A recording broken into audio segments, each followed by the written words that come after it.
साहब आपका बहुत शुक्रिया। शायद खाकाना अब्बासी साहब कहते हैं कि जो हालात हैं, जो सियासी जमातों की एक दूसरे से रस्साकशी है, इसके बाद शायद जो है वो इलेक्शन किसी काम के ना रहे, किसी फायदे में ना रहे। आप लोगों ने पार्टी पे अनाउंस की थी, उसमें भी कुछ ताखीर है और इत्तलात ये है कि आप इलेक्शन लड़ भी रहे हैं और कैंपेन का आगाज भी आप कर चुके हैं। कुछ जगहों पर आपके बिलबोर्ड मैंने किसी ट्वीट के अंदर देखे। तो सूरत इस वक्त आपके जात के हवाले से और आपकी पार्टी और फिर शायद खाकाना अब्बासी, इन तीनों का अगर आप जवाब दे सके। जी, मैं तो इंडिपेंडेंट इलेक्शन कंटेस्ट कर रहा हूं और शायद साहब ने बिल्कुल ठीक बात की कि पाकिस्तान की सियासत इस वक्त सिर्फ पॉलिटिकल पार्टीज के दरमियान इक़्तिदार के टुकड़े हासिल करने का नाम है। पावर पॉलिटिक्स की बदतरीन शक्ल हमारे सामने मौजूद है। पॉलिटिकल पार्टीज इस चीज के साथ कंसर्न ही नहीं रह गई कि लोगों के क्या मसाइल है। अभी तक इस चीज से अंदाजा आप लगा लीजिए कि किसी जमात का मंशूर तक तैयार नहीं है। और जो पॉलिटिकल क्राइसिस चल रहा है हमारे मुल्क को जरूरत है इस वक्त के सियासी इस्तेहकाम हो। जब तक सियासी इस्तेहकाम नहीं होगा तो हम माशी इस्तेहकाम भी नहीं लेकर आ सकते। और अनफॉर्चुनेटली लग रहा है कि ये जो हमारा क्राइसिस का जो सर्कल है, ये क्राइसिस की जो ग्रेविटी है, उससे हम निकल नहीं पाएंगे और ये आगे इलेक्शंस के बाद इसमें इजाफा ही होगा। तो उन्होंने ठीक राय में बात की। खोखर साहब, लेकिन हम जब बात करते हैं इलेक्शंस की तो कहा यह जाता है कि इलेक्शंस जब भी होंगे नई क़यादत आएगी, इसके नतीजे में क्राइसिस से हम बाहर निकलेंगे। जो कुलिया आज तक हमें बताया गया, पढ़ाया गया, सुना गया, समझाया गया, वो यही था कि जी इलेक्शंस हल होता है कि जिस वक्त बहुत सोसाइटी पोलराइज हो जाए तो इलेक्शंस होते हैं और इलेक्शन के बाद लोग अपने अपने काम पे लग जाते हैं। जी, आप ठीक कह रहे हैं, लेकिन इस सूरत हाल में हमें जो नजर आ रहा है वो तो ये है कि ये इलेक्शंस नहीं है, ये सिलेक्शंस हो रही हैं। पहले ही जो एनवायरनमेंट है, प्री पोल एनवायरनमेंट, वो इतना खराब हो चुका है कि इलेक्शन कमीशन नजर नहीं आता कि अपनी जिम्मेदारियों को एक इम्पार्शियली पूरा कर पाएगा। और बाकी जो सारी सियासी जमातें हैं वो इस खेल में खुश हैं। यहाँ पर तो इक़्तिदार हासिल करना जो है उसका जो रास्ता है वो ज़हनी तौर पर और कल्बी तौर पर तमाम पॉलिटिकल पार्टीज ने ये तस्लीम कर लिया है कि वो जैसे शेख रशीद साहब कहते होते हैं कि गेट नंबर 4 के जरिए। तो अब जहां पर सियासत इस मुकाम पर पहुंच जाए, हमें जो असल में जो चीज तय करनी है कि 76 साल का ये सफर हम गुजार बैठे हैं। हमारी रीजन में आप देख लें, इंडिया कहां पहुंच गया, बांग्लादेश कहां पहुंच गया, और पाकिस्तान का जो मुवाजना है वो अनफॉर्चुनेटली अफगानिस्तान के साथ किया जा रहा है। तो हम एक ऐसा मुल्क है कि जिसके अंदर इमेंस पोटेंशियल है, जहां पर 25 करोड़ लोगों की जिंदगियों का सवाल है, उनकी ख्वाहिशात है। उसके बावजूद अगर हम इस पॉलिटिकल क्राइसिस का शिकार होकर किसी डगर पे, किसी मंजिल पे ना पहुंच सकें तो ये लोगों के साथ एक बहुत बड़ी ज्यादती है।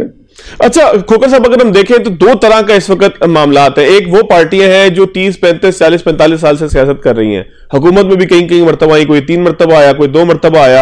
अब एक जानब हम वो जमातों को देखते हैं, दूसरी जानब एक ऐसी जमात है कि जो इस वक्त जेलों की हवा खा रही है। तो आप इस सारे सिनेरियो में जो इस वक्त है, ज्यादा जिम्मेदार किसको समझते हैं? बकौल मियां नवाज शरीफ के खलंडरे के हवाले मुल्क कर दिया गया था, जिसने माशरत को, सियासत को, बैरूनी ताल्लुकात को, यानी कि खारजा ताल्लुकात को, हर चीज को तबाह कर दिया। तो इस सारी सूरत हाल का पुरानी सियासी जमातों या जेल की हवा खाने वाली सियासी जमात को जिम्मेदार समझते हैं? देखिए, 2018 के जो किरदार थे, जो ज़ेरे एताब थे, आज वो मंजूर नजर है। और जो आज ज़ेरे एताब है वो 2018 में मंजूर नजर थे।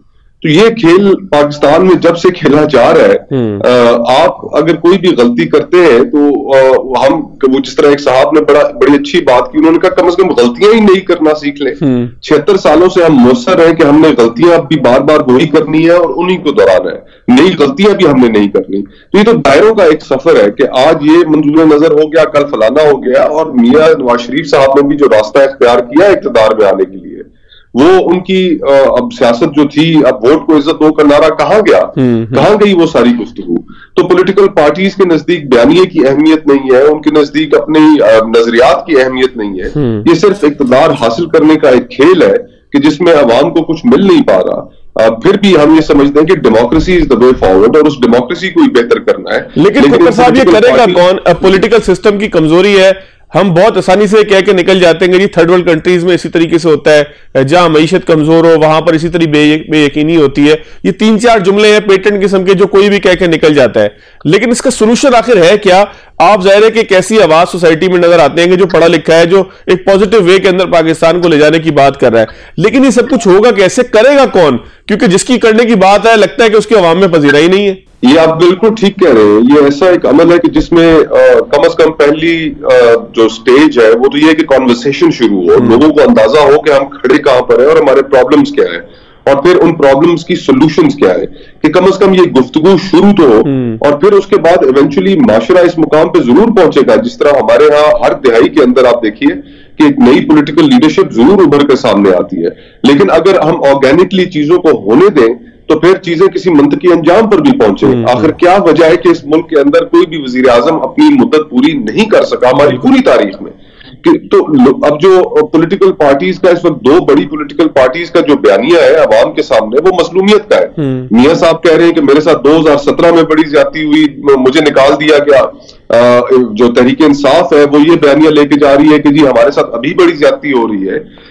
कोई इस चीज के ऊपर पूछेगा कि जनाब आपने एक और नौकरी का भी वादा किया था, 50 लाख घरों का भी वादा किया था, अवाम के इश्यूज के ऊपर सियासत का है। दुनिया भर में इशू अवाम के सियासत अवाम के इश्यूज पर होती है। तो हमें अब इस चीज को तय करना पड़ेगा, प्रिंसिपल कॉन्ट्रडिक्शन जो है हमारे माशरे की, उसको तय करना पड़ेगा कि ये मुल्क चलाना किसका काम है। और कुछ आगे बढ़ते हुए दिखाई दे रहे हैं इसके ऊपर हम, या बात वहीं की वहीं रुकी हुई है?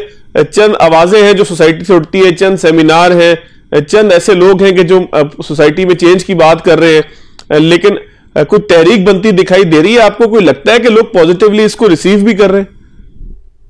देखिए, लोगों के अंदर तो बिल्कुल उनकी जो अपनी जिंदगी है, लोग ये सोचने पे तो मजबूर है कि आज पाकिस्तान में जितनी नाउमीदी फैली है, अगर आप सिर्फ ये एक आम सा डेटा देख लें कि पासपोर्ट बनाने वालों की जो तादाद थी पाकिस्तान में, वो हर रोज तकरीबन शायद 15 से 20 हजार एप्लीकेशंस रिसीव होती थी पासपोर्ट ऑफिस को। आज 35 से 40 हजार रोज की एप्लीकेशंस रिसीव होती हैं।